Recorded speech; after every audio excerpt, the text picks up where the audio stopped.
بسم اللہ الرحمن الرحیم۔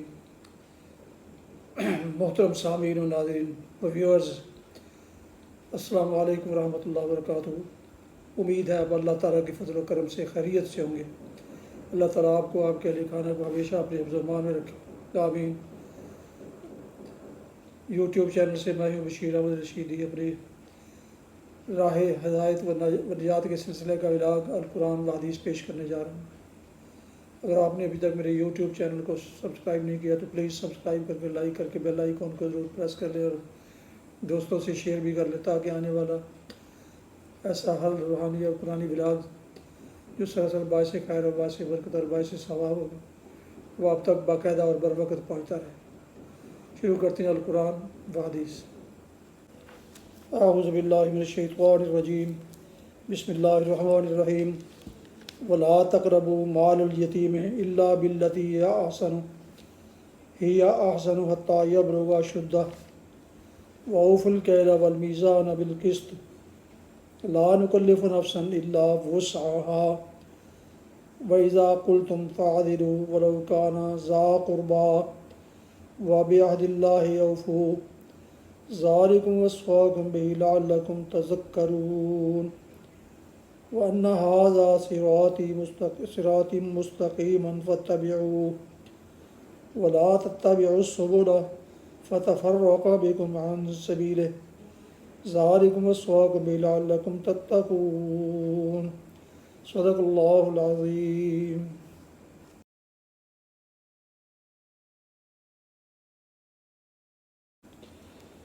سورہ الانعام کی آیات مبارکہ 152 اور 153 کی تلاوت آپ کی خدمت میں پیش کی گئی۔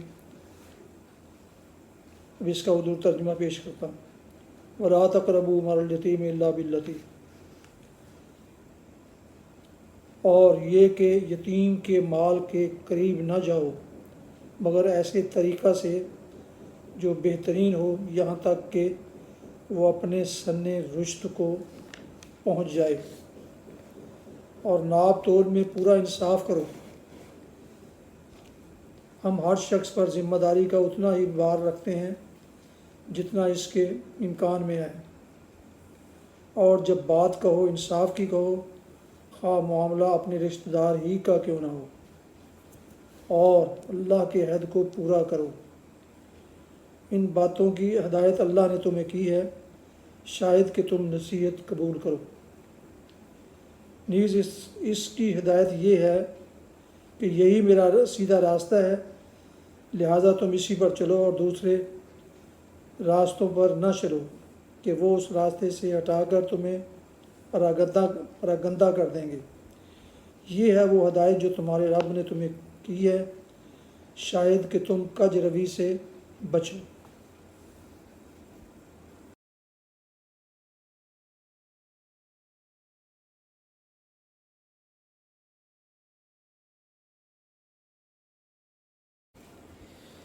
تلاوت کی جانے والی آیات مبارکہ کی تفسیر یہ کہ یتیم کے مال کے قریب نہ جاؤ مگر ایسے طریقے سے جو بہترین ہو، یعنی ایسا طریقہ جو زیادہ سے زیادہ بے غرضی، نیک نیتی اور یتیم کی خیر خواہی پر مبنی ہو، اور جس پر خدا اور خلق کسی کی طرف سے بھی تم اعتراض کے مستحق نہ ہو۔ ہم ہر شخص پر اتنا ہی بار رکھتے ہیں جتنا اس کے امکان میں ہے۔ یہ اگرچہ شریعت الہی کا ایک مستقل اصول ہے، لیکن یہاں اس کے بیان کرنے کا مقصد یہ ہے کہ جو شخص اپنی حد تک ناپ تول اور لین دین کے معاملات میں راستی اور انصاف سے کام لینے کی کوشش کرے، وہ اپنی ذمہ داری سے سبکدوش ہو جائے گا۔ بھول چوک یا دانستہ کمی بیشی ہو جانے پر اس سے باز پرس نہ ہوگی، اور اللہ کے عہد کو پورا کرو۔ اللہ کے عہد سے مراد وہ عہد بھی ہے جو انسان اپنے خدا سے کرے، اور وہ بھی جو خدا کا نام لے کر بندوں سے کرے، اور وہ بھی جو انسان اور خدا اور انسان کے درمیان اسی وقت آپ سے آپ بن جاتا ہے جس وقت ایک شخص خدا کی زمین میں ایک انسانی سوسائٹی کے اندر پیدا ہوتا ہے۔ پہلے دونوں عہد شعوری و ارادی ہیں، اور یہ تیسرا عہد ایک فطری عہد یعنی نیچرل کانٹیکس ہے، جس کے باندھنے میں اگرچہ انسان کے ارادے کا کوئی دخل نہیں ہے، لیکن واجب الاحترام ہونے میں یہ پہلے دونوں عہدوں سے کسی طرح کم نہیں ہے۔ کسی شخص کا خدا کے بخشے ہوئے وجود سے، اس کی عطا کی ہوئی جسمانی و نفسانی قوتوں سے، اس کے دیے ہوئے جسمانی آلات سے، اور اس کی پیدا کی ہوئی زمین اور رزق اور ذرائع سے فائدہ اٹھانا، اور ان مواقع زندگی سے متمتع ہونا جو قوانین قدرت کی بدولت فراہم ہوتے ہیں، خود بخود فطرتاً خدا کے کچھ حقوق اس پر عائد کرتا ہے۔ اور اسی طرح آدمی کا ایک ماں کے پیٹ میں اس کے خون سے پرورش پانا، ایک باپ کی محنتوں سے بسے ہوئے گھر میں پیدا ہونا، اور ایک اجتماعی زندگی کے بے شمار مختلف اداروں سے مختلف صورتوں میں متمتع ہونا، اعلیٰ قدر مراتب اس کے ذمہ بہت سے افراد اور اجتماعی اداروں کے حقوق بھی عائد کرتا ہے۔ انسان کا خدا سے اور انسان کا سوسائٹی سے یہ عہد کسی کاغذ پر نہیں لکھا گیا، مگر اس کے رونگٹے پر ثبت ہے۔ انسان نے اسے شعور و ارادہ کے ساتھ نہیں باندھا، مگر اس کا پورا وجود اسی عہد کا رہین منت ہے۔ اسی عہد کی طرف سورہ بقرہ آیت 27 میں بھی اشارہ کیا گیا ہے کہ فاسق وہ ہیں جو اللہ کے عہد کو اس کی استواری کے بعد توڑتے ہیں، اور جسے اللہ نے جوڑنے کا حکم دیا ہے اسے کاٹتے ہیں اور زمین میں فساد پھیلاتے ہیں۔ اور اسی کا ذکر آگے چل کر سورہ اعراف آیت 172 میں آتا ہے کہ اللہ نے ازل میں آدم کی پیٹھوں سے ان کی ذریت کو نکال کر ان سے شہادت طلب کی تھی کہ کیا میں تمہارا رب نہیں ہوں، اور انہوں نے اقرار کیا تھا کہ ہاں ہم گواہ ہیں۔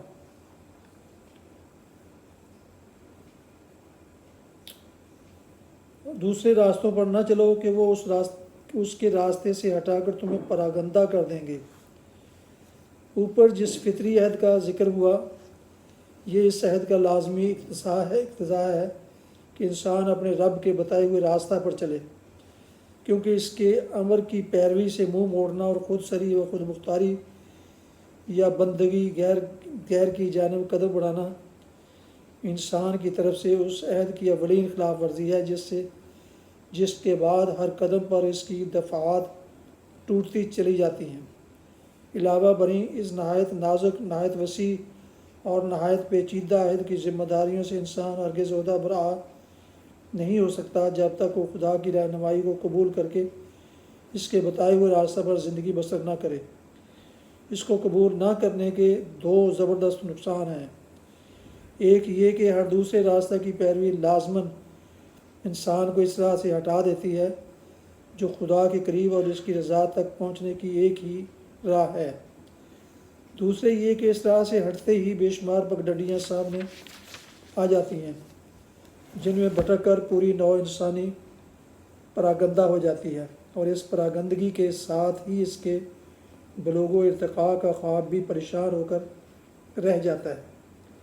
انہی دونوں نقصانات کو اس فقرے میں بیان کیا گیا ہے کہ دوسرے راستوں پر نہ چلو کہ وہ تمہیں اس کے راستہ سے ہٹا کر پراگندہ کر دیں گے۔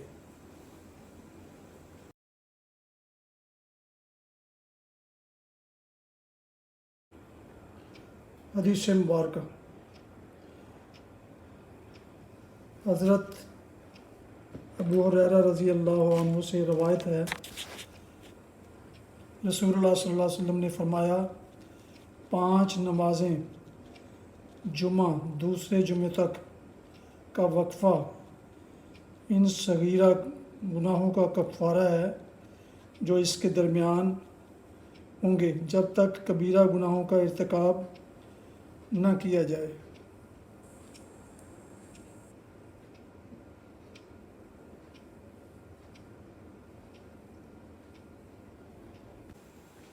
ناظرین و سامعین محترم، یہ تھا آج کا راہ ہدایت و نجات کے سلسلے کا ولاگ القرآن و حدیث، جس میں آج سورہ الانعام کی آیات مبارکہ 152 اور 153 کی تلاوت، ترجمہ اور تفسیر بیان کی گئی۔ اس کے علاوہ ایک حدیث مبارکہ بھی آپ کی خدمت میں پیش کی گئی۔ ختم کرنے سے پہلے ایک دفعہ گزارش ہے کہ اگر آپ نے ابھی تک میرے یوٹیوب چینل کو سبسکرائب نہیں کیا تو سبسکرائب کر کے لائک کر کے بیل آئیکن کو ضرور پریس کر لیں، تاکہ آنے والے ایسے روحانی اور قرآنی ولاگز آپ کو روزانہ کے حساب سے باقاعدہ اور بر وقت ملتے رہیں۔ دوستوں سے بھی شیئر کر لیں۔ اللہ تعالیٰ آپ کا حامی و ناصر ہو۔